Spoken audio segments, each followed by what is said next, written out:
My name's Jackie Horton, and I am the Executive Director for First Circuit CASA. I've been with the program since 2011. My name is Macy Bohl, and I am the Assistant Program Manager with First Circuit CASA. I have been with CASA for 3.5 years.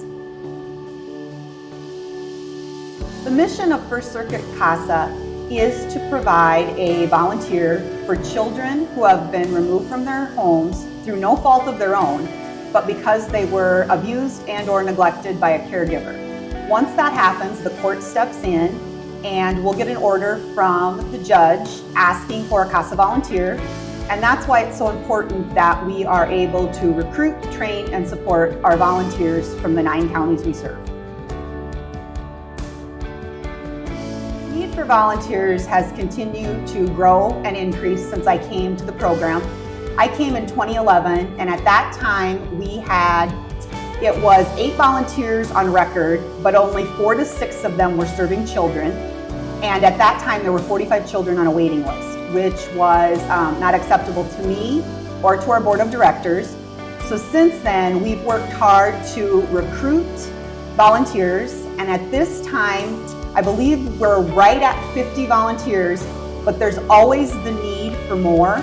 And a lot of times when we say, in order to be a volunteer, it's 30 hours of training, that scares a lot of people. But if you ask the volunteers that are here now, when they come and visit with our board on a monthly basis, the board will say, you know, what's one thing we can tell others? And it's always, don't wait. Don't wait until you have time. Don't wait until you're retired, because they say what we're doing is so moving, so powerful. We wished we wouldn't have waited as long as we did. Currently, we have 9 cases in Brule County, and we are serving 19 children, but we only have 3 volunteers that are in the Brule County area. So what that means then is those children, they all have a CASA volunteer, but not from Brule County. They're from the other 8 counties that we provide services to.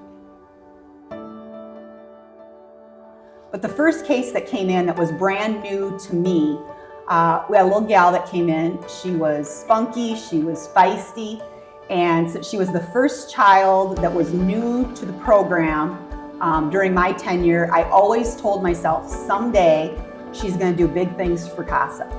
And she had lots of roller coaster rides. She had high points, low points, but she always rallied back. And the neat thing now is she's 21. She was in our last CASA video that we made, which was amazing. She now serves on our board of directors, and she's working at Aurora Plains Academy and is going to go to school this fall at Mitchell Tech College in the Human Services program. So my dream came true. My superstar is actually a superstar for CASA, and she's living a wonderful life. Yes, so we had a little boy that came into care last year. He was taken from his biological mother right from the hospital and placed into a foster home.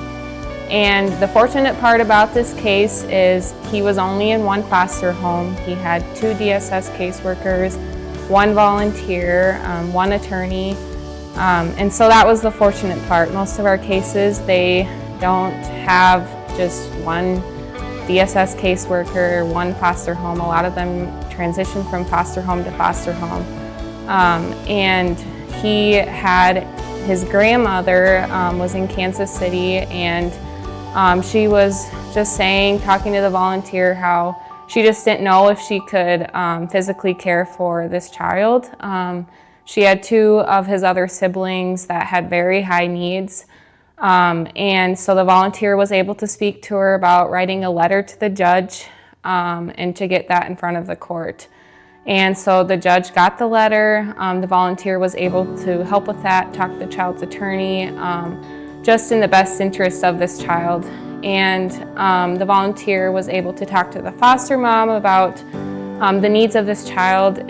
Are his needs being met, and just forming that relationship with the foster parents. And so this child actually got adopted in March at the Davidson County Courthouse, and the volunteer and I were able to be a part of that and a part of that success story.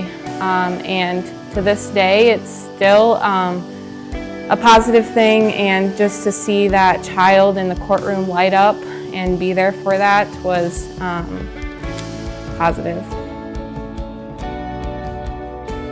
So for fundraising efforts, we do third-party fundraising events in the areas that we serve, Brule County and the Chamberlain area being one of them. For example, last night we were at Arby's and 10% of our sales came back to the program. We also partner with Dairy Queen, where there I believe it's 20% of the sales on a chosen day come back to the program.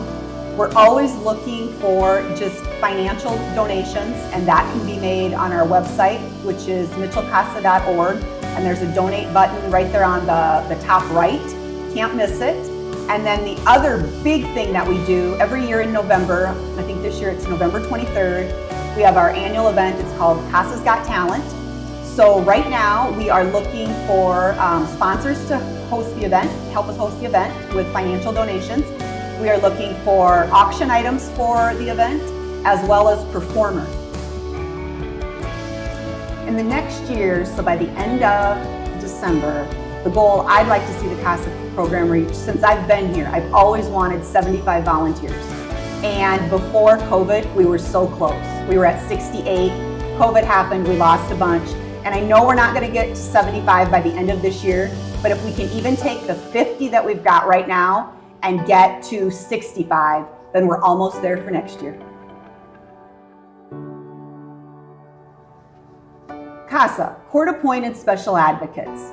People just like you, just like me, no special background, no special training, helping children who are abused and neglected. My question to you would be, if not you, who?